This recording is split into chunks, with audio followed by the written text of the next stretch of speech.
हुकूमत ने आलमी मालियाती इदारे IMF के साथ शेयर किए जाने वाले प्लान में 2 LNG पावर प्लांट्स की निजकारी न करने का फैसला किया है।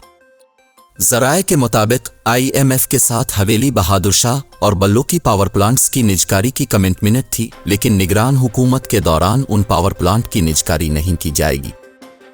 ज़राए का कहना है कि IMF ने पावर प्लांट समेत हुकूमती मिल्कियती इदारों की निजकारी का मुतालबा किया है और पावर प्लांट्स की निजकारी न होने पर IMF इक्तिसादी जायजे में सख्त मुतालबात कर सकता है।